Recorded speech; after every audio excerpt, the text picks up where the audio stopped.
Bismillahirrahmanirrahim. Assalamualaikum warahmatullahi wabarakatuh. Baca CV-nya kepanjangan. Jadi langsung saja ke acara inti ya. Ngajian ya gitu. Kadang-kadang saya pakai bahasa Jawa, nanti mau dimaafkan ya. Kalau ada yang nggak mungkin bahasa Jawa, nanti tunjuk jadi Pak Romi gitu. Jadi saya akan membacakan kurikulum beliau yang alhamdulillah sudah kerso kau di sini. Yang beliau Haji Ahmad Bahauddin Nur Salim Al-Hafiz, atau kita kenal dengan sebutan Gus Bah. Tepuk tangan untuk beliau. Beliau lahir di Sarang Rembang, 27 September 1970. Beliau pernah menempuh pendidikan di LP3IA Tahfizul Quran Narukan. Kemudian juga di Madrasah Ghazaliyah Syarifiyah Pondok Pesantren Al Anwar Karangmangu, Sarang Rembang. Adapun ada beberapa aktivitas keilmuan dan aktivitas-aktivitas yang lainnya yang beliau tekuni saat ini. Antara lain adalah pengasuh pengajian tafsir Al-Quran di Bojonegoro dan Jakarta. Selanjutnya juga sebagai ketua tim Lajnah Mushaf UII. Selanjutnya pengasuh LP3IA Tahfizul Quran Narukan, pengajar usul fikih di pesantren Maslahul Huda Kajem Padi, serta Dewan Tafsir Nasional dan penasihat dari Basnas.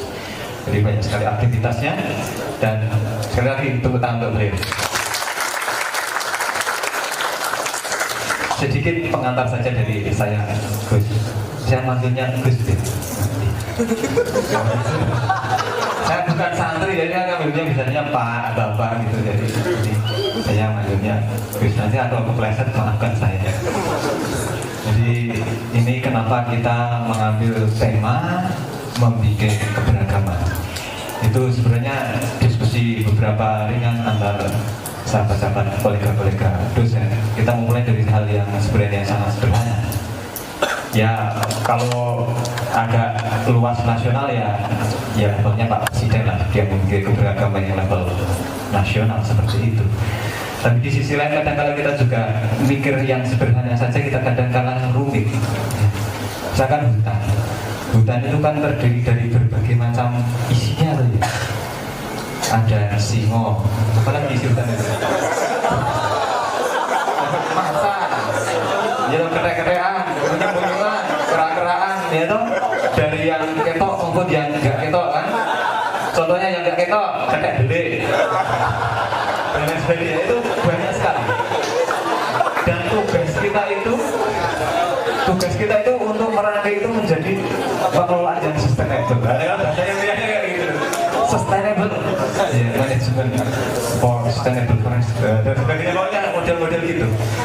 Ya ini aja kadang-kadang ngurusi alas saja kita itu berhasil nggak toh Pak, gitu Pak. Ya gitulah, ya nggak usah kita nilai, tapi ya begitu pengelolaan alas hutan seperti itu. Ya kita harus belajar banyak, terutama dari yang kadang-kadang bukan disiplin ilmu kita, agar kita tahu, punya wawasan yang lebih. Mau bikin sebuah keragaman sebagai sebuah berkah itu supaya apa? Hutan ya isinya macam-macam tadi itu biar singo ya tetap bisa makan kidang tetap bisa makan suket tetap bisa urip dan sebagainya itu. Semut ya untuk pangan, yaitu manusia juga dapat manfaat. Jadi tidak ada istilahnya mengambil manfaat, tetapi saling berbagi manfaat. Dan bagaimana pembidikan itu kadang-kadang kita rumit, apalagi dosen-dosen model saya itu wah itu melebihi. Jadi dia tadi kayu kok isinya warna-warna gitu, biar jadi kuat kayak apa. Kita bikin jadi sesuatu yang kokoh, yang utuh dan bermanfaat. Itu aja intinya. Jadi bagaimana kita terbekali nanti berbagi wawasan lah istilahnya, untuk membuat macam-macam pelanginya Nusantara itu kayak apa, menjadi sebuah sesuatu yang berkah kita. Monggo waktu dan tempat silakan.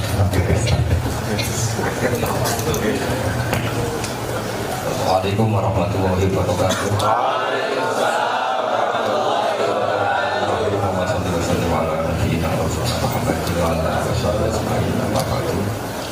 Yang kami hormati Dekan Fakultas Kehutanan Bapak Budiardi, moderator, teman-teman yang kami hormati. Sebetulnya kami ini tidak diundang, tapi dipilih. 7 bulan yang lalu mungkin Mas Joko ini hubungi saya, tapi saya tetap bilang nggak bisa. Lama-lama dipaksa menyesuaikan jadwal di UI, ya, terus diambil secara paksa. Tapi ini penculikan yang baik gitu. Tidak semua penculikan itu buruk, asal nuansanya itu demi kebangsaan.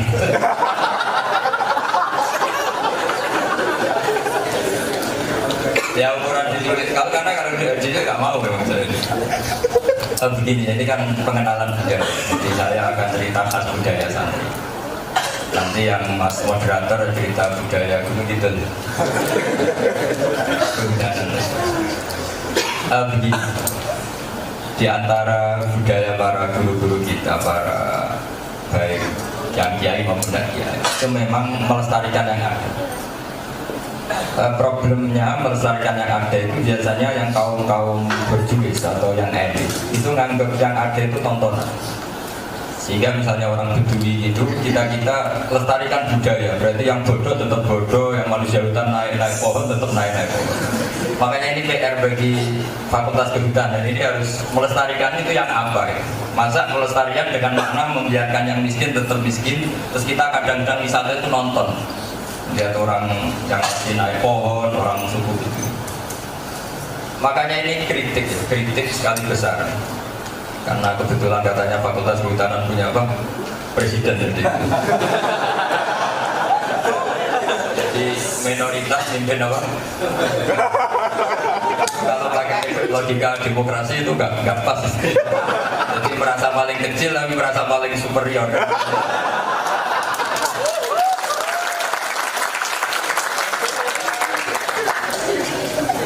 Saya termasuk kiai yang nggak setuju kalau melestarikan budaya, karena budaya itu bagian dari itu adalah ketertinggalan itu jadi tontonan. Kadang orang melihat pakai koteka, pakai manusia, pohon, pakai apa itu dia katanya meneruskan apa budaya. Hazanah yang saya baca dalam kitab-kitab itu begini, Irian itu namanya Irian, itu Urian itu bahasa Arab. Jadi dulu ketika khilafah Abbasiyah namanya Harun al-Rashid sekitar tahun 200 kira-kira ya 800 Masehi, itu rival-rival politiknya atau penjahat itu dibuang. Dulu pembuangan namanya tadrib kalau dalam bahasa Arab, pengasihan. Mereka kalau bahasa Arab kan Indonesia karena mereka belum tahu Indonesia dan memang belum ada Indonesia, itu namanya Asyikul Abad atau Asyikul Aqsa, Timur Jawa. Ketika dibuang di sana melihat orang-orang telanjang pakai koteka, terus mereka bilang Urian dalam bahasa Arab itu telanjang. Terus ya jadilah Irian Jaya. Itu marganya itu Al-Qadiri, sebagian ada yang sehingga di sana itu banyak yang Arab, termasuk siapa itu yang biasa jubirnya Pak Presiden itu termasuk Maria Al-Qadiri yang sekarang pernah jadi presiden di Timur Leste. Makanya Irian ini unik, jadi ya seperti itu tapi banyak yang turunan Arab. Jadi mengkaji budaya itu terutama menurut saya sebagai kiai itu budaya bagian yang dikembangkan itu budaya bagian. Karena orang sampai cari hiburan yang nggak benar atau bahasa agamanya maksiat, saya tetap pakai konsisten bahasa kiai karena ini budaya saya. Nanti kalau saya pakai bahasa Jawa nanti jadi orang gunung itu. Bahagia itu harus kita kelola, kita pertahankan. Sehingga dalam khazanah kita nomor 1 hidup itu harus baik.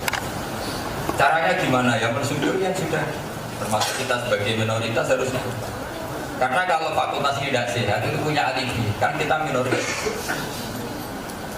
Makanya enak, jadi orang kecil itu enak. Tapi kalau kita jadi orang besar, semua kesalahan akan ditimpakan kita. Jadi kalau kecil itu kan disubsidi pantas, dipikir orang lain pantas. Barongannya apa? Saya dulu itu nggak sekolah formal, saya tidak punya gelar. Dulu, tapi saya senang. Jadi kalau nganggur ya pantas ya punya gelar.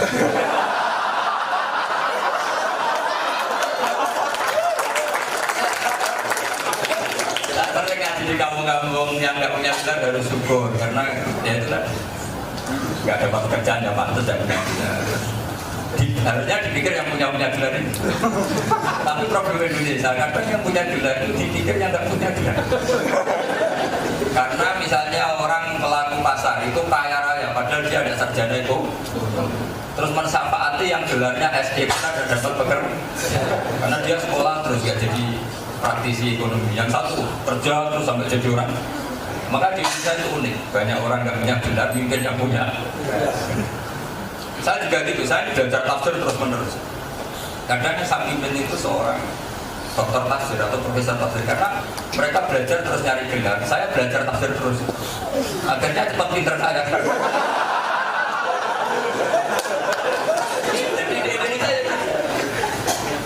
Anak-anak yang belajar kehutanan itu sama petani-petani yang menguasai jenis tanaman sak fungsinya itu pinter mana?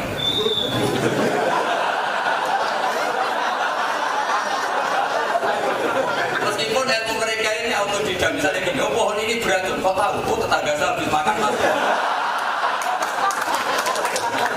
Jadi kalau teliti dilek, oh jamur ini beracun, kok tahu? Tetangga saya habis makan itu.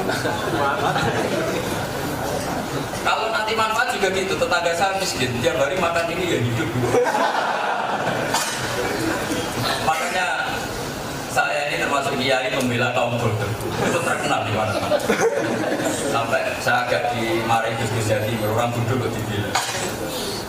Karena saya ini trauma kadang kepinteran itu ya, pinteran itu satu.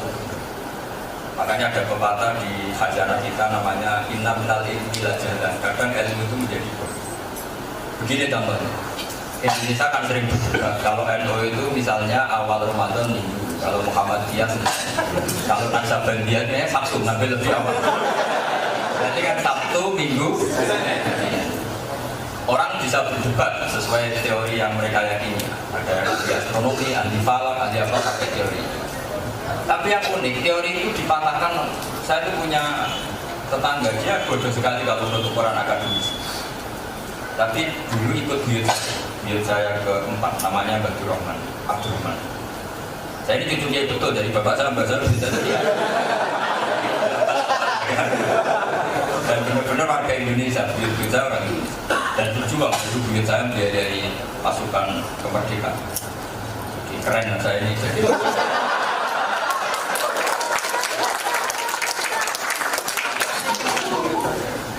Bilang gini, orang sepuh, Gus, orang-orang kok, tapi pakai bahasa Gunung Kidul, pakai bahasa Mega.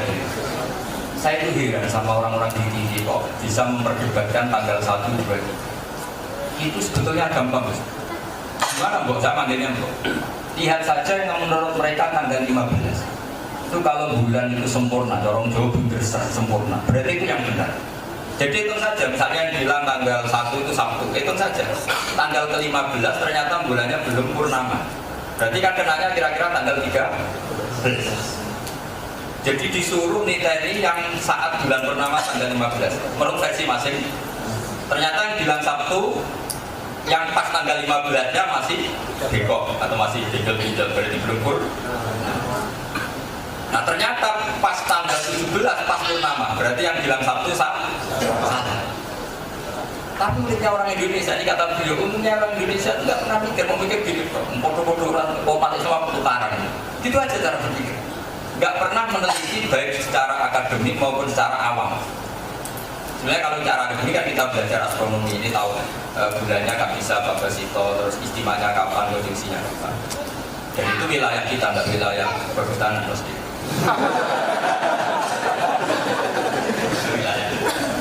Kalau wilayah itu udah bisa, ya pakai awam tadi. Tanggal 1 hitung sampai 15. Ternyata pas bulan purnama, berarti yang bilang Ahad sama Senin sama. Kan kelihatan. Artinya apa? Tuhan itu punya cara untuk menjadikan orang awam juga tahu hal-hal yang detail, yang susah.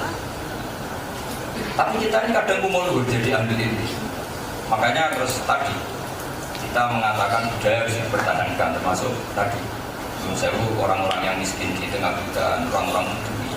Kita kadang tidak cukup sosialisasi pendidikan sama mereka, karena enak mereka jadi tonton.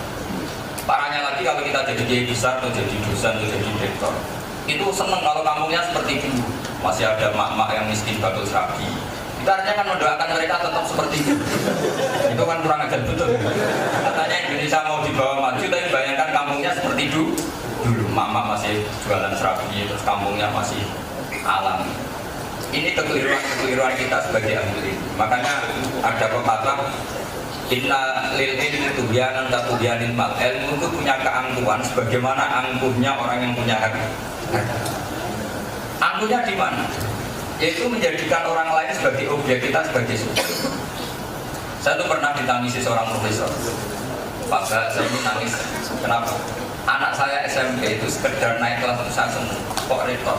Enggak, sekedar naik kelas. Saya ini anaknya pertama, bisa menjadikan saya seorang rektor. Tapi saya seorang rektor menjadikan anak saya naik kelas susahnya bukan banget. Lalu pertanyaannya, pinter mana profesor sama petani? Petani menjadikan profesor, profesor sekedar anaknya naik kelas susah. Di dunia ini juga sama. Saya punya cerita, ini kan budaya ya. Guru saya, Kiai Mebel Zubair itu abahnya paling seneng cerita ya. Ada seorang kiai itu alim alama, kalau dalam bahasa pondok itu alim alama. Kalau sini kira-kira sudah profesor, sudah master, sudah punya ilmu, sudah. Itu kiainya itu pikirannya santri, kalau kiai ini alim, bapaknya kayak apa? Setelahnya bapaknya main ke situ, itu wudhu gak bisa, sholat gak bisa. Sama santri masih dibayangkan mungkin punya ilmu khusus. Lama-lama itu kencing di dekat musola. Wah, ini sudah nggak bisa ditoleransi. Ada santri yang akhirnya agak kuat tanya sama Pak Kiai, Pak Kiai, Anda sealim itu kok Bapak Anda kencing saja nggak benar tempatnya, itu dekat apa musola tadi. Tapi kata Kiainya, Bapak saya itu pintar sekali. Kenapa? Karena punya keputusan mondokkan saya, sehingga saya jadi orang yang bodoh itu nggak bisa.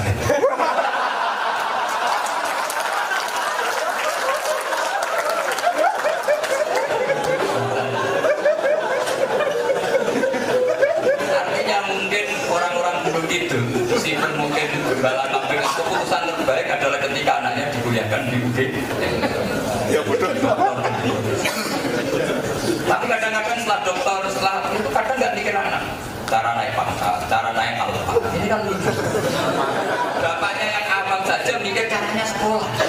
Ini sudah pinter kok. Caranya naik pangkat, caranya naik alfa, caranya punya rumah banyak. Ini kan kapitalistik sekali.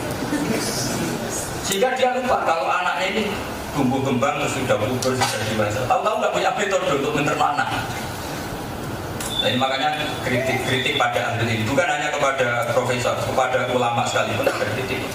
Innalil ilmi tuhyanan katubyanil mal. Ilmu itu punya keangkuhannya sendiri sebagaimana keangkuhannya harta. Yaitu dimulai dari melihat orang lain itu objek, tidak subjek.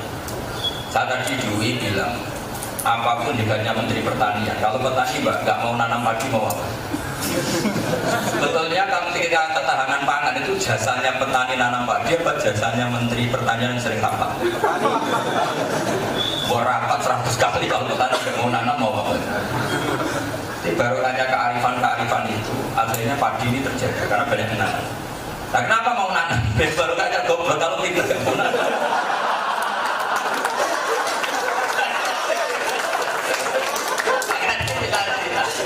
Mana-mana itu bela orang bodoh.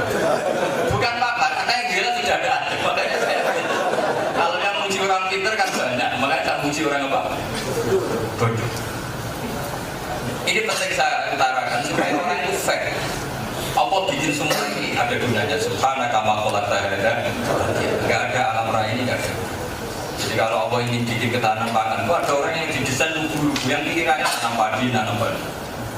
Coba kalau mereka terpelajar terus kerja di Korea atau ke Jepang, terus tanahnya dijual untuk jalan tol habis. Makanya ini uniknya ngaji. Jadi kalau di pesantren itu unik. Pikiran itu apa ya sering di luar juga. Apalagi di dunia sufi. Saya tentu akan cerita khazanah saya sebagai budaya. Karena kalau saya cerita budaya dengan kalau dalam bahasa Arab namanya tasawuf atau tasawuf, mengambil wilayah orang lain. Jadi misalnya saya pura-pura tahu tentang hutan ini ngambil wilayahnya Pak Budi, nggak baik. Saya tetap ngomong sebagai ulama. Pak Budi nggak boleh ngomong sebagai ulama, gasat. Namanya gasat wilayah saya. Jadi aturan lain harus jelas. Itu orang-orang sufi, cara bahagia itu gampang sekali. Suatu saat ada seorang sufi bilang, saya berikan daging. Dikasih uang, mungkin uang sekarang ya 50.000.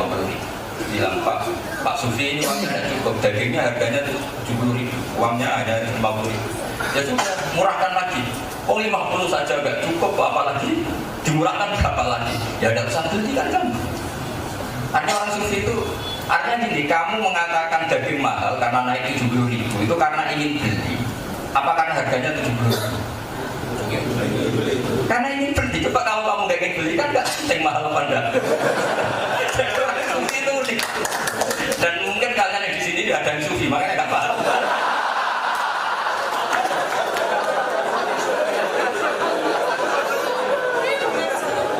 Jadi kalau orang Sufi cara berpikir itu unik.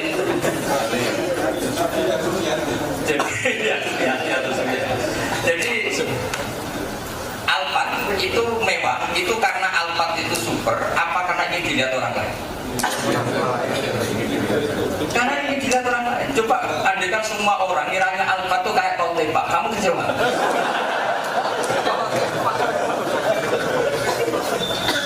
Artinya apa? Ternyata manusia ini butuh pengakuan orang. Coba misalnya artis dari Jakarta datang ke Gunung Kidul, sudah lihat paling gede, wah, kecewanya kayak apa? Dia bangga ke artisannya karena dielulukan kan, itu artis ibu kota, cantik, wah itu bilang mau berapa? Gitu. Coba datang ke Gunung Kidul, terus orang tinggal panggil apa? Musiknya bukan.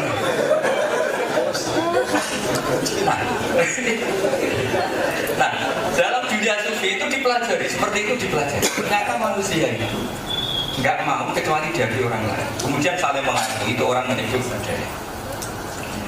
Lalu budaya itu dibentuk oleh siapa? Tadi keangkuhannya orang-orang ahli ilm atau para ilmuwan itu nganggap mereka selalu subjek atau al-hakim, pemutus sesuatu. Padahal Allah bikin semua manusia itu subjek. Semua kamu adalah yang bisa memajukan Indonesia. Barokahnya petani sangat profesional, nggak pernah berpikir profesi lain.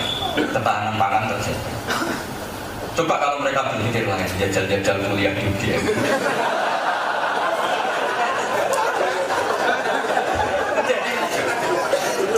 Jadi saya ulang lagi, saya itu yang muji orang pintar kan sudah banyak, makanya tidak perlu ditambahi saya tak muji orang-orang bodoh saja supaya kasihan kan mereka orang tua kita, bapak kita, keluarga besar apa bahwa seperti ini semua itu ya barokahnya orang tadi, orang-orang bodoh. Sebenarnya ada bodoh profesional gitu saja. Ada lagi cerita orang Sufi yang ini cerita orang Sufi. Kamu itu kalau punya angan-angan itu harus dikonfirmasi ke guru. Jika kalau dalam pesantren ada tradisi orang belajar tanpa guru, gurunya itu setan. Hadul gurunya setan. Orang Sufi ini kemudian belajar sama Abu Yazid Al-Bustami, seorang ulama Sufi. Kemudian dia orang kaya, muridnya namanya Syakik Al-Balkhi, itu orang kaya. Setelah kaya raya dia donatur pesantren, donatur kaum duafa, donatur lembaga amal. Dia pergi ke salah satu kawasan. Karena Timur Tengah itu padang pasir, ketemu burung yang patah sayapnya, patah kakinya. Ternyata dikasih makan sama burung yang waras, yang normal. Terus dia berpikir, ternyata siapa saja bisa dapat apa? Rezeki, saya tidak perlu kerja, tidak perlu kaya. Karena ternyata burung yang paling lemah pun dapat rezeki. Setelah lapor ke gurunya, Pak Guru saya ngalami seperti ini, saya mau jadi orang suci saja, jadi orang kaya repot. Ya kan repot kan, harus ngelola hartanya gini-gini. Saya pernah baca di mobil itu ada tulisan repotnya jadi wong waras. Sampai sekarang itu dendam apa ya? Tapi angen-angen ya bener kan, karena waras itu harus mikir gitu. Kalau kita tidak waras kan tidak pernah. Maka jargonnya itu repotnya jadi orang. Repot mana jadi orang waras sama orang nggak waras? Repot orang waras kan harus mikir. Singkat cerita sama gurunya terus digojlok begini. 5 ada, kenapa kamu tidak berharap jadi burung yang memberi makan? Kenapa selera kamu ingin yang dikasih makan? Sehingga dia terus mikir, selera dikasih, diberi adalah selera sebagai objek, itu selera murahan. Selera yang benar adalah kita sebagai subjek atau subjek ingin memberi. Itu pentingnya pembanding. Jadi sebelum ada kampus, ada tradisi pembanding itu di dunia pesantren itu lebih dulu. Saya punya sekian cerita, ini cerita budaya. Jadi tradisi kampus kritis, terus kalau ada dosen menghentikan atau ngomong, ada pembandingnya, ada pengkritiknya, begitu juga di pengadilan agung atau di mana saja. Itu ada mulai zaman para nabi. Ini cerita budaya. Supaya tahu budaya kita. Nabi Ibrahim ketika mau meninggal, itu didatangi malaikat Israel. Saya ini Israel, pencabut nyawa, disuruh nyabut nyawa kamu. Ibrahim protes, kamu tahu gelar saya, Khalilur Rahman, orang paling dicintai Allah. Ini sembarangan. Kamu seorang-seorang mau ngambil nyawa saya ini kekasih Allah. Hubungannya apa? Kan nggak mungkin kekasih bunuh yang dikasih. Kamu nggak bener Israel. Pikir kan, masa kekasih bunuh yang dikasih. Akhirnya Israel karena nggak pernah sekolah kan Israel. Gak bisa cepat. Kembali ke Allah. Ya Allah, ini hambamu nggak mau mati. Kenapa? Dia bilang kekasihmu, masa kekasih dibunuh yang mengasihi. Terus kata Allah, udah kamu saya ajari logika, diajari. Hal ra'aita khalilan yakrahu ayal khalilan. Apa ada kekasih yang tidak siap ketemu yang dikasih?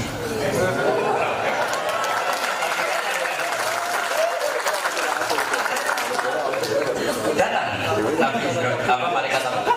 Oh logikanya ada di situ. Kamu siap nggak ketemu yang kamu kasih? Siap. Ya sudah mati. Tapi mati bener ya, pakai Israel, bukan bunuh diri, mati prosedur. Mati prosedur. Pakai Israel kan normal lah macamnya. Jadi pembanding mulai dulu Pak. Saya berkali-kali cerita setiap ngaji saya. Ini supaya clear bahwa tradisi kampus kritis, tradisi kampus ada pikiran kedua, ketiga. Kalau di militer itu ada solusi 1A, B, C dalam kondisi darurat. Itu pesantren itu ya ada sama. Nabi Isa dan Nabi Yahya itu satu zaman, sama-sama masih muda sezaman, sama-sama orang kita. Kalau orang Barat bilang Yesus sama John, kalau orang kita bilangnya Yahya sama Isa. Itu kalau singgah di satu perkampungan, misalnya main ke Gunung Kidul atau main ke Mobil, itu yang cerita tanya Nabi Yahya itu tanya begini, Aina Diyarunas, masyarakat terbaik mana? Saya mau nginep di rumah orangnya yang terbaik. Kalau Nabi Isa kebalikan, Aina Syirorunas, manusia di sini yang paling buruk siapa? Saya mau nginep di sini. Dua nabi besar yang sama-sama dapat wahyu. Akhirnya saling bertanya, kenapa kamu tanya Aina Diyarunas, harus nginep di rumah siapa? Ya kalau nginep di orang baik kan enak, itu nyaman, happy. Kan orang baik itu udah ingin bunuh, udah ingin rampok, udah ingin maling, ya enak. Kemudian Nabi Yahya tanya, kenapa kamu tanya Aina Syirorunas, mau nginep, mau berkomunikasi, bersosialisasi sama orang-orang yang buruk. Terus kata Nabi Isa, ana nabiyun bimanzilatit tabib udawil marad. Saya ini nabi itu kayak dokter, cari yang berpenyakit. Jadi kalau kamu pakar medis itu cari yang daerah endemik apa daerah sehat. Kalau kamu fakultas kehutanan cari hutan yang seru apa yang nggak seru. Cari yang seru yang nggak bisa pulang. Kalau yang sudah di sini kan biasa. Artinya logika itu sama-sama masuk akal. Bapak saya itu pondoknya itu tidak banyak pelaturan. Dan bapak itu tidak pernah bohong santri. Alasannya tadi. Ya itu kayak bengkel, kalau nggak siap dandani yang rusak jangan jadi. Jadi logika itu terbangun, makanya kalau di Indonesia itu banyak tokoh yang macam-macam. Termasuk dulu misalnya Gus Dur ya berteman orang macam-macam. Ya tentu yang kritik banyak, tapi yang senang ya banyak. Karena fungsi kiai itu mau dandani yang baik apa yang masih rusak. Tapi kan berteman orang rusak itu bahaya juga, bisa saja Anda ketularan.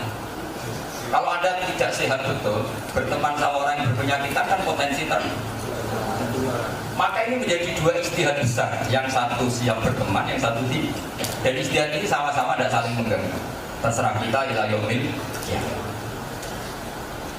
Kayak apa budaya kita? Keagungan kita. Makanya kalau dalam guyonan dunia kiai itu berteman orang buruk itu boleh nggak boleh. Tapi kalau dibalik, bina orang yang buruk boleh nggak boleh. Bisa bina kalau berteman, dibalik langsung bisa. Karena fakihnya seperti itu, fakihnya seperti itu. Ya seorang lagi berteman orang nakal, Nggak boleh. Bina orang nakal? Boleh. Bisa bina kalau berteman. Balik-balik. Sehingga itu khazanah kita, itu budaya kita. Sehingga para kiai atau para akademisi siapa saja, dari kelompok mana saja, dari golongan mana saja, itu rumusnya mesti ketemu. Ada logika yang terbangun di sini adalah sama-sama demi Indonesia. Makanya dulu ketika kemerdekaan itu dengan mudahnya partai-partai Islam mau mengakui partai-partai non-Islam asal sama-sama demi apa? Indonesia. Meskipun akhirnya terjadi beberapa gejolak, tapi sebenarnya bukan karena agama, karena ego masing-masing. Nah itu normal, itu juga bisa dipelajari. Kenapa orang harus mati-matian mempertahankan egonya juga bisa dipelajari. Karena manusia itu butuh eksistensi. Nah, kebutuhan eksistensi ini kalau tidak terkontrol dengan baik oleh kearifan itu memang akan saling gesekan. Cuma kadang orang yang mudah insaf itu kadang ya cangkem elek, jangan muni sing waras ngalah. Jadi ngajak damai tapi ngomongnya itu nyeltik cara Jawa itu tadi dari sing waras apa. Tapi saya punya teori ya tentang budaya. Saya pernah baca kitab dalam kitab Minhajul Abidin karangan Imam Ghazali. Ada seorang wali yang nggak mau berteman sama dunia yang sudah rusak ini karena banyak maksiat, banyak macam-macam. Terus dia sembunyi di atas gunung, dia hidup menyendiri. Dia tentu tidak bisa maksiat, melihat perempuan cantik yang nggak bisa, kembar yang nggak bisa, hanya di tengah hutan. Terus umat yang ditinggal ini akhirnya malah dipimpin germo, dipimpin orang nakal-nakal karena nggak ada orang baik. Semua pemimpinnya nakal, semua selainnya nakal semua. Akhirnya dia mengalami satu kasus. Kalau dalam dunia pesantren itu kasus itu mengalami satu suasana yang dia diperingatkan awal langsung. Cara orang Jawa ya wangsit atau ilham. Kamu enak-enakan di sini sementara umatku akhirnya hanya punya pilihan berkawan sama orang fasik, orang nakal. Coba kalau orang-orang baik itu berani hidup di kota. Akhirnya di kota ada masjid, ada pengajian, ada kebaikan. Ada lembaga penerima zakat misalnya, akhirnya orang berpikiran zakat. Coba kalau lembaga itu tidak ada, orang punya uang, punya belanja. Nah di sini terus kebudayaan kita adalah nerima kemajmukan. Cocok tidak cocok itu berani kumpul. Ya cocok tidak cocok itu berani kumpul. Dari kumpul ini kemudian ada gesekan budaya, termasuk debat kecil. Jadi semua nabi itu yang mengalami debat. Jangan kira nabi itu tidak debatnya debat. Tapi logika yang terbangun itu kadang-kadang sama-sama nggak bisa ditemukan dan nggak apa-apa, tetap jadi dua ijtihad besar kayak tadi. Yang Nabi Isa siap berteman sama orang-orang nakal, yang Nabi Yahya hanya siap berteman sama orang-orang baik. Dan itu bagus. Kita punya lembaga rehabilitasi yang negara biayai orang-orang yang mantan narkoba macam-macam. Coba sekarang negara itu biayanya berapa? Gara-gara orang nakal yang di penjara banyak harus dibiayai oleh siapa? Negara. Itu salahnya siapa gitu? Gak ada yang salah. Barokahnya ijtihadnya para ulama, para akademisi. Mereka itu warga Indonesia yang harus dibiayai. Hitung saja sekarang. Yang untuk biayai rehab supaya mereka jadi orang baik lagi, sama untuk biaya guru besar atau beasiswa banyak mana kira-kira? Artinya kita jadi bangsa ini sehat. Yang normal ya kita biayai, yang tidak normal juga kita biayai. Ini cerminan dari ijtihad besar Nabi Isa dan Nabi siapa? Ya.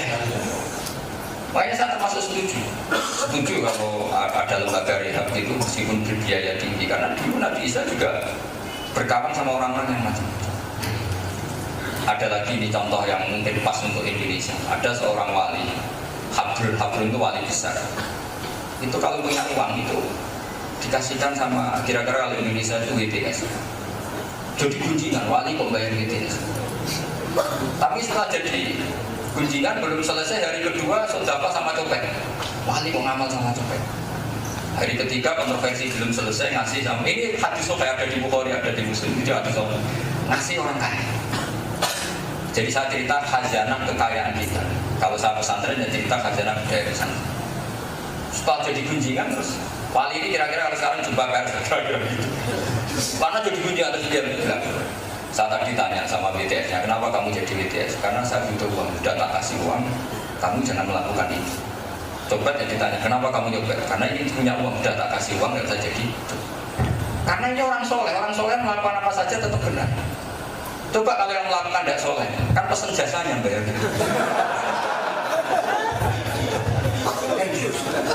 Sama, orang tidak soleh bayari copet, kan modali. Nah, datang ke Jakarta, nanti saya bagiannya sekian, ini tak biaya juga gitu. Tapi berhubung orang soleh ngasih itu sebagai pengganti.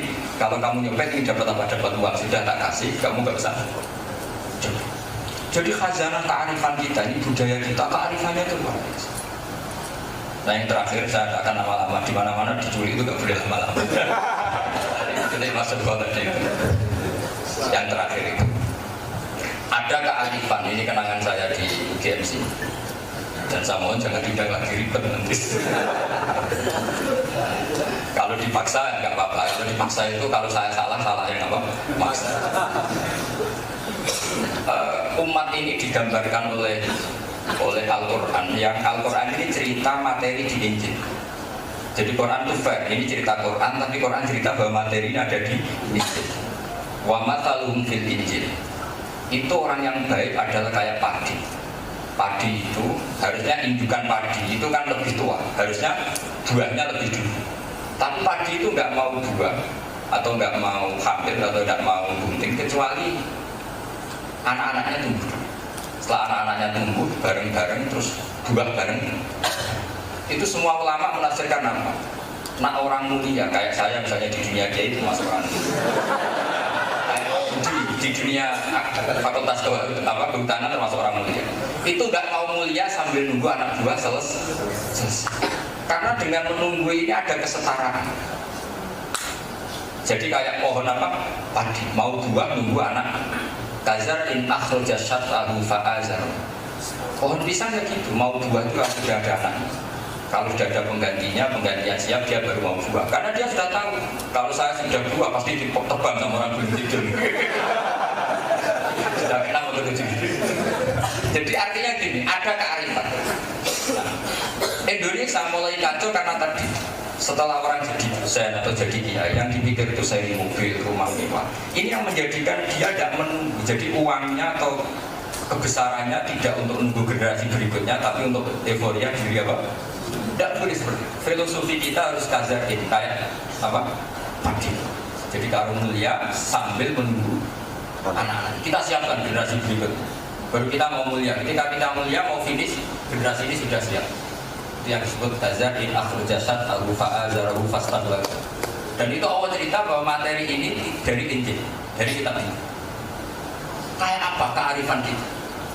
Jika orang Jawa kuno itu kalau nasihati cung ojo entek-entekno, ngeman ning anak.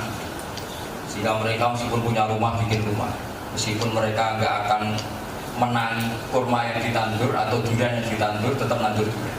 Padahal umurnya tinggal 2 tahun. Itu kalau kena sampai nandur 20 bang dilekas dia mati. Orang cung ben anak itu sing mangan. Ketika ditanya, kenapa anak itu sing mangan? Saya makan durian juga hasil tanaman buyut-buyut saya. Sekarang kalau yang kamu makan mangga itu kan tanaman mbak. Sekarang kamu udah nandur ke lembah, paling urung tua terus mati. Itu sangat egois. Kearifan babah kita itu ternyata dididik oleh para guru-gurunya, yaitu kalau mulia nunggu generasi apa? Saya kira demikian. Assalamualaikum warahmatullahi wabarakatuh.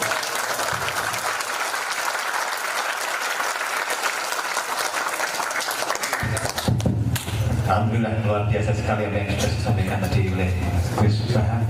Lalu selanjutnya kami tetap mohon waktu sesaat untuk bisa ada pertanyaan Gus.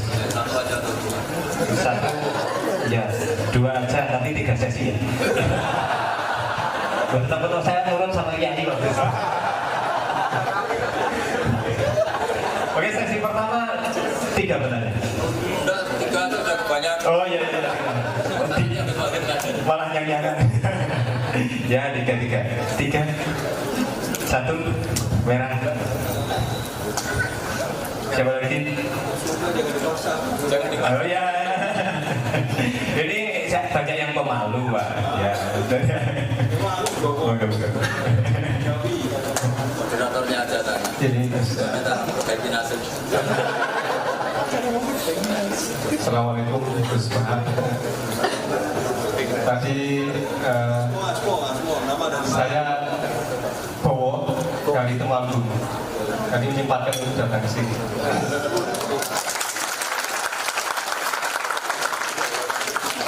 Tadi dulu masalah wali ya. yaitu Mau daftar?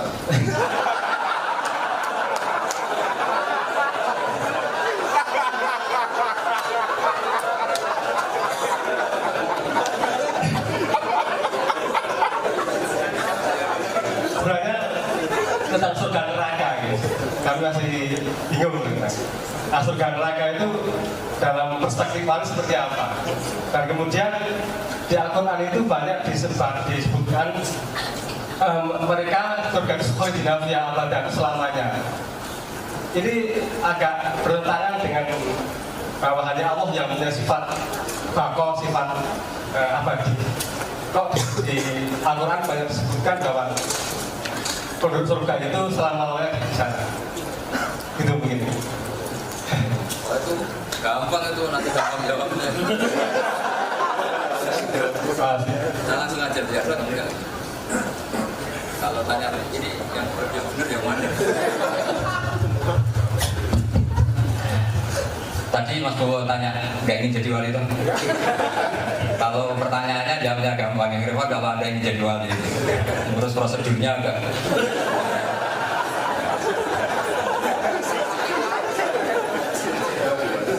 Begini.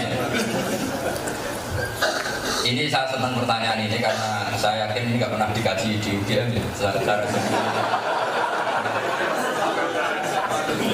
Kalau saya tanya, para wali melihat surga dan neraka itu bagi mereka memang nggak penting surga dan neraka karena mengimani Tuhan atau mengimani Allah itu hakikat. Saya ngaji di mana-mana bilang ibarat begini. Saya selama ini mulai kecil sampai sekarang kalau ditanya orang 1 tambah 1 ya tak jawab 2, 2 tambah 2 ya 4. Ketika saya ngomong hakikat itu tanpa presentasi saya dapat gaji apa enggak, dapat penghormatan apa enggak, karena saya hanya ingin waras.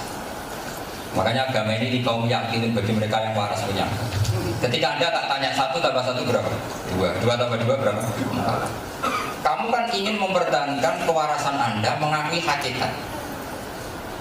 Sehingga kamu tidak bisa bilang gini, 1 tambah 1 berapa? Ya 3 Gus Pak, kalau dikasih 1 juta tak jam 2, kalau tidak dikasih papa tak jam 4. Sehingga orang-orang wali itu yang melihat hakikat sebenarnya Tuhan adalah tetap Tuhan meskipun nggak bikin sur. 1 tambah 1 tetap 2 meskipun kita tidak mendapat hadiah. Itu syarat utama daftar wali, otaknya harus seperti itu. Cara syarat kedua, pikiran itu datang dari Anda, nggak boleh diajari. Tadi Anda bisa kan karena saya, itu sudah ada bisa.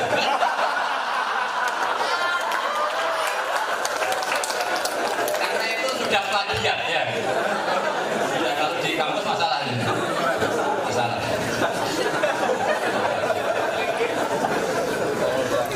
Terus pertanyaan kedua tadi apa? Oh, abadi itu begini kan, itu lebih gampang lagi ya. Dan saya bilang gampang bukan karena menyepelekan. Memang agama ini gampang kita. Misalnya ini gelas. Saya megang gelas ini, tentu otoritas bersanda itu pada saya, karena saya megang. Gelas ini akan abadi. Maknanya abadi gelas ini dijaga keabadiannya oleh saya, karena dia tidak cukup punya sisi, dia tidak punya sifat untuk abadi. Tapi karena saya penguasanya, saya bilang abadi. Makanya abadinya selain Allah itu diabadikan, bukan abadi bawaan materi. Materi selain Allah tentu suaminya profan. Tapi karena Allah yang mengabadikan maka menjadi abadi. Jadi ibaratnya gini, gelas ini bisa pecah apa enggak? Ya bisa, potensinya bisa. Tapi saya jamin ini tidak pecah. Ya kan tidak pecah terus karena penjaminnya bilang tidak pecah. Jadi makanya kalau Allah abadi secara dati, secara dirinya sendiri, kalau dalam bahasa tauhid disebut qiyamuhu binafsihi. Kalau surga abadinya diabadikan, neraka abadinya juga diabadikan. Meskipun akhirnya ya abadi juga karena diabadikan. Jelas? Clear?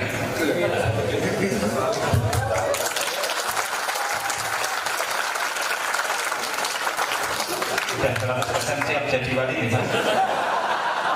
Insya Allah jadi wali murid. Nanti nggak bisa tidur kalau nanya terus diempat gitu loh. Ya mumpung orang di sini loh, ini kalau kapan kita satu lagi ya. Dulu wakil. Yang rumahnya paling jauh. Riau jauh. Jember enggak yang. Riau. Jember karena yang nikah udah putih, Pak. Ada Rio, Rio putri mana Rio? Putri, oh putri. Duh, gimana Mary? Oh enggak? Pelan-pelan nama dulu disebutkan fakultas, name dan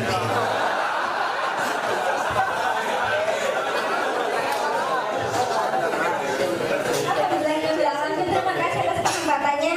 Saya Wadah dari Fakultas Ilmu Budaya untuk Pak. Saya sangat berdebat.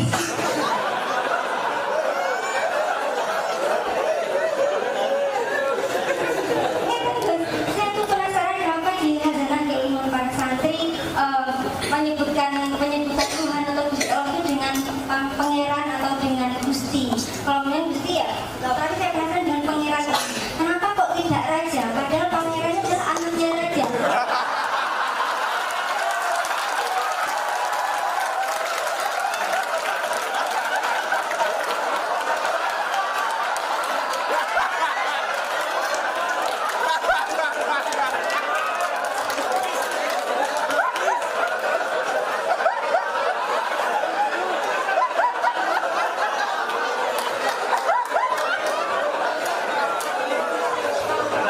lanjutkan.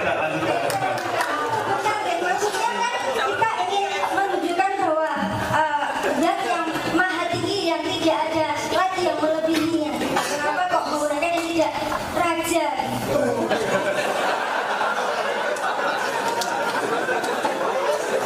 Terus selanjutnya yang kedua, yang saya penasaran lagi, misalkan di kitab-kitab atau di tafsir-tafsir itu ulama Jawa menafsirkannya dengan mengikuti budaya Jawa, dengan bahasa Jawa yang ada unggah-ungguhnya.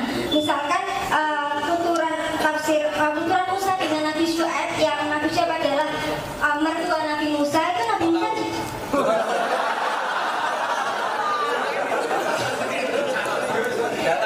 saksinya datang. apa tuh yang saya tahu.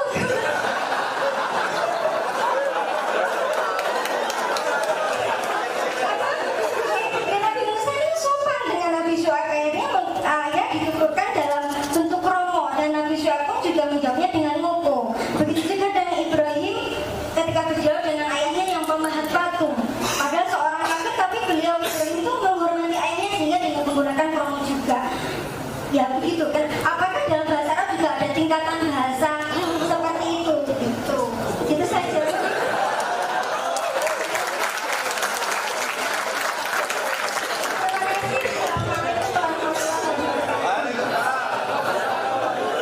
Nasional terus.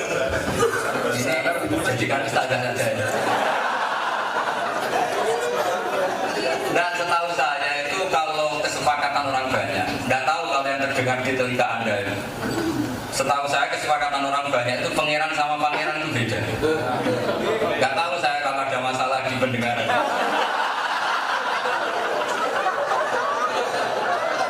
Jadi orang sih bilang pangeran di Diponegoro. Ada nggak yang keliru bilang pangeran di Diponegoro?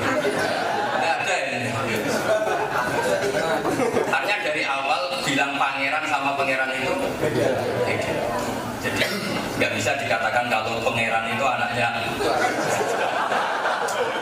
karena beda sama A itu sudah beda sekali. Jadi ya seru sama saru itu kan sudah beda sekali.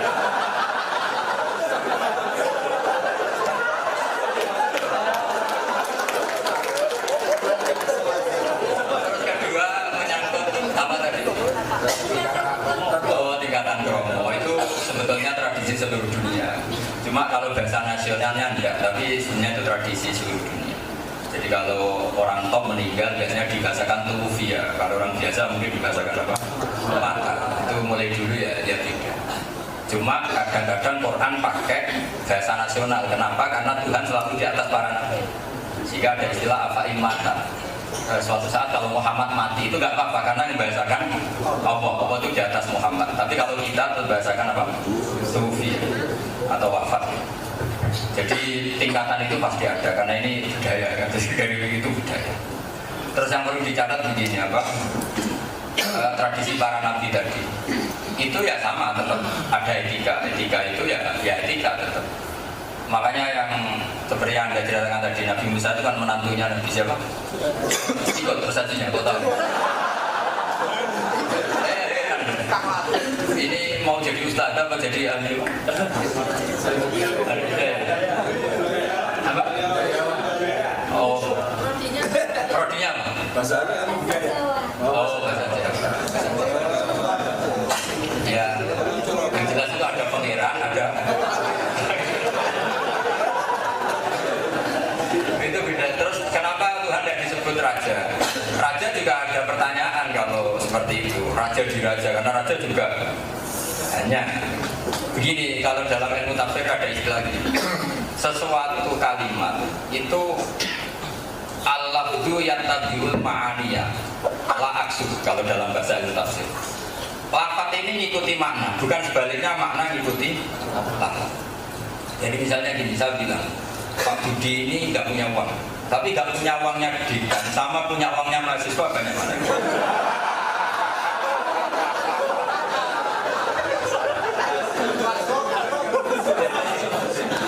Ya seperti itu. Misalnya kita bilang Abu Rizal Bakri sudah tidak punya uang, sama sampean tak bilang ini kaya, kayanya mahasiswa, sama tidak punya uangnya Sandiaga gitu, atau Nabi Makarim gitu. Jadi itu yang dipakai ulama. Jadi kalau Allah dikatakan qadir, Allah itu kuasa. Kuasanya zat yang super, yang maha. Tentu kuasanya tidak Tapi kalau kita bilang misalnya gini, Donald Trump adalah penguasa dunia. Paling amangan ya lesu. Amangan ya lemes. Sama-sama dikatakan penguasa. Oh anak kecil ini cerdas, pintar sekali. Ternyata lagi pinteran dan melaku. Itu orang tuanya pintar sekali anak saya. Tapi kalau pinternya Dikan, ya pintar betul. Jadi kalau dalam ilmu tafsir itu al-lafzu yattabi'ul ma'aniya la maksud. Jadi lafaz itu mengikuti makna yang dimaksud, bukan seperti itu. Makna aturannya seperti itu. Jadi kalau kita bilang tadi, oh Singapura itu negara kita, tentu rivalnya jangan Amerika, Eropa, ya rivalnya Indonesia kan. Dibanding Amerika ya tidak kelasnya. Petinju Indonesia itu hebat, ya jangan bandingkan Tyson. Jadi itu otomatis ya. Jadi makanya mau tidak mau itu ada kaidah tadi, lafaz itu mengikuti makna, bukan makna mengikuti. Makna itu sesuatu yang kita gambarkan Allah misalnya, Allah itu zat yang super. Tentu kita mengatakan Allah itu zat yang kuasa. Meskipun kalimatnya datar kuasa, tapi kuasanya zat yang super. Seperti artis lah misalnya, wah ini orang Uzbek, artis, oh cantik betul, pembantunya ada cantik. Tapi ini artis Indonesia, mesti pesek dibanding artis apa? Uzbek. Jadi itu otomatis. Ini orang Indonesia ini garang, bandingkan dengan orang Arab yang gak garang. Garang mana? Misalnya, itu otomatis. Jadi alam itu ya tabul ma'ani ala. Ini penting kalau dalam ulumul Quran, memang dipelajari seperti itu. Misalnya ini orang Arab kecil, kecilnya orang Arab, ini orang Indonesia besar. Makanya pernah jadi anekdot itu, ada lomba hewan terbesar. Itu semua bawa gajah, jerapah, Abu Nawas itu bawa tikus besar. Ketika gajah keluar orang bilang gajah, onta keluar orang bilang onta. Tapi pas tikus besar, oh ini besar sekali.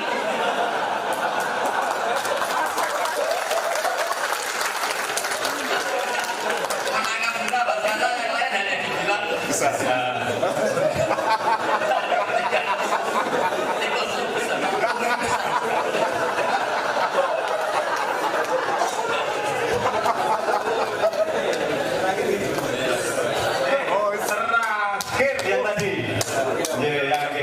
Yang dari mana? Riau. Riau yang mana Pak? Ada 3 Riau semua. 3-3-nya. Yang salah satu. Homi Pak itu enggak. Monggo Mas. Nama nggih? Bismillahirrahmanirrahim. Nama saya Ridwan Mustafid. Yang mau saya tanyakan, kan ada ustadz udah di booking jauh-jauh hari untuk mengisi pengajian. Yaitu pengajian di situ mungkin dia dibanderol harga 10 juta. Cuma dia tidak mendatangi pengajian yang udah di booking, dia mendatangi pengajian yang satunya lagi mungkin di situ digaji 40 juta. Nah, itu saya tidak minta pendapat Gus Bah gimana? Nama lengkap Mas? Ridwan Mustafi. Dari fakultas apa? Fakultas Keluyuran. Oh ya, rumahnya mana? Riau? Gak mungkin kan? Enggak. Di Jogjanya di mana? Ya, Tundan, di Tundan. Kebudan itu daerah mana? Sleman. Oh Sleman, oke. Bukan Gunung Kidul itu kan? Bagus dan ini curhat ini. Ini dendam apa gimana? Bukan. Kalau jawaban standarnya ya tentu itu tidak etis. Jawaban standarnya itu tidak etis. Tapi kalau ada kondisi tertentu yang harus begitu, saya dukung. Kondisi tertentu gini misalnya, dia punya anak mau operasi, kalau datangi ini uangnya nggak cukup. Loh, karena ini fikih. Fikih itu aturan mainnya al-hukmu yaduru ma'ilatihi wujudan wa adaman. Saya akan jawab sebagai status sebagai fakih, orang yang memenuhi. Kasus itu tentu tidak etis. Kalau semuanya normal tentu tidak etis. Karena melayani janji atau dalam bahasa Jawa khusus. Tapi kalau ada kondisi tertentu, yaitu tadi dia punya anak yang mau operasi, yang kalau datang ke yang 4 juta tidak cukup, kayak 10 juta cukup. Atau masjid kampungnya mau roboh, kalau disumbang 4 juta tidak cukup, kalau 10 juta cukup. Maka dia punya pilihan itu. Jadi karena hukum tadi fikih itu al-hukmu yaduru ma'ilatihi wujudan wa adaman. Jadi hukum itu berputar menurut alasan itu, baik alasan yang nyata atau ketiadaannya. Ketiadaan misalnya gini, dia ke sarana itu nggak bisa. Misalnya saya bidang di Papua, mau datang nggak bisa. Bisanya datang ke Jakarta karena pesawat lebih gampang. Berarti memang nggak ingin khulful wa'di, menyalahi janji, tapi memang yang mungkin ke sana. Cuma secara umum, ustadz yang seperti itu memang mentalnya kurang baik. Kalau nggak ada alasan khusus. Tapi kalau ada alasan apa? Khusus. Maka ini penting. Itu banyak di kejadian. Misalnya gini, saya sering ditanya gini, istiad Anda ini lebih ngeri istiad saya ini kan kecil ketok. Itu sering merasa dosa, gara-gara kalau diundang tetangga, manakiban atau apa. Itu kadang saya merasa datang tuh kayak dosa. Karena kan jatahnya kecil, karena datang tuh nyakoknya saya. Betul, saya sering diundang musola-musola kecil. Mau datang itu matikan pasaran.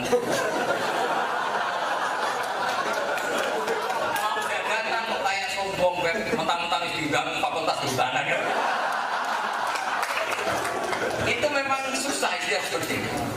Coba, boleh nggak Indomaret, Alfamaret di dekat tonton di kampung-kampung? Kan kita ada boleh kan? Kalau kayak besar terus mematikan pasarannya kayak kecil, kira-kira boleh nggak? Masa Pak Dekan ini mulan TK kan kasihan. Itu bukan berbaik hati, menutup rezeki orang lain kan? Boleh.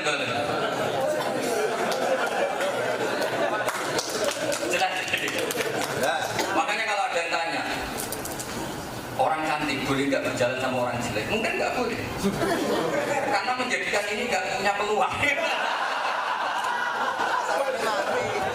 Jadi itu uniknya penting. Al-hukmu yaduru ma'ilatihi wujudan wa adaman. Makanya saya ini termasuk yang susah diundang. Susah sekali, saya diundang susah. Memang saya nggak suka diundang. Makanya bisanya kadang kalau dimaksa itu. Kenapa logika saya sederhana? Apa ya? Seperti ini juga boleh jadi profesi. Saya termasuk orang yang sudah. Dulu Hajjaj bin Yusuf itu nakal sekali. Nakal sekali, sehingga cerita sama ahli tarikh ditanya, bapaknya siapa? Itu anaknya guru. Terus ditanya, anaknya guru kok nakal? Karena guru di tahun sekitar tahun 400-600 Hijriah sudah sina'ah, sudah profesi. Nah, saya khawatir kalau pengajian itu lama-lama profesi. Banyak tuh sekarang guru profesi, bahkan nyantuni yatim piatu profesi karena dia pegawai yatim piatu yayasan. Terus dia mikir yatim piatu, tapi hatinya dia enggak. Nah, zaman akhir yang dikhawatirkan para ulama adalah suatu saat kebaikan itu profesi. Jadi syarat yatim karena pegawai situ, kurus pakai miskin karena itu, hatinya dia enggak. Jadi itu jadi mentalnya sebetulnya tidak dari Allah yang mengajak kebaikan, tapi itu profesi. Resikonya kalau profesi ya pikir untung rugi. Tapi ini sudah, ini kita terima takdir begini. Sekarang kebaikan itu profesi. Mau tidak mau juga. Kira-kira yang bagian profesi apa kalau nggak nekuni itu ya nggak digaji. Lucunya orang lain ya nggak tanggung jawab. Misalnya ada kebakaran, saya ada pegawai damkar ya udah. Padahal kalau mau pakai khitabnya Allah, siapapun wajib menolong yang sedang kesusahan, baik yang hebat maupun tidak. Begitu juga pegawai pemadam kebakaran, kalau ada kecelakaan di jalan, tetap harus nolong meskipun itu bagian satlantas misalnya. Nah, ingin saya hukumnya Allah itu di atas hukum yang dibikin negara, yaitu setiap orang berkesempatan nolong maka wajib menolong, baik dia profesinya itu maupun tidak. Meskipun agama ini mengesahkan satu pribadi-pribadi yang punya profesi, tapi itu hanya sifatnya sah, tapi tidak boleh mengganggu hukumnya Allah dan Rasul. Misalnya gini, ada kelompok anak muda 20 ada kebakaran, yang wajib yang tahu apa damkar? Ya yang tahu kalau dalam, karena dia yang paling mudah menangani. Meskipun secara profesional yang wajib ya, saya misalnya kiai, saya nggak dilantik oleh menteri, jadi kiai betul nggak sempat dilantik. Karena saya bisa ngaji, wajib mengajar, ya sudah wajib. Meskipun nggak ada sertifikasi dari Kemenang.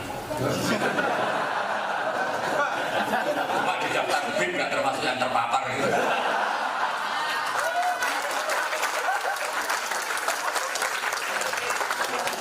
Saya mohon hukumnya Allah dan Rasul itu di atas hukum itu ya tadi.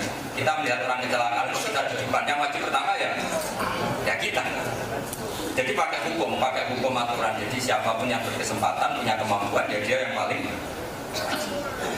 jelas ya. Nah, jadi kalau nggak ada peristiwa khusus maka kiai tadi atau dai tadi tidak punya etika. Tapi jangan suudon dulu, jangan-jangan ada peristiwa khusus yang kita tidak pernah tahu.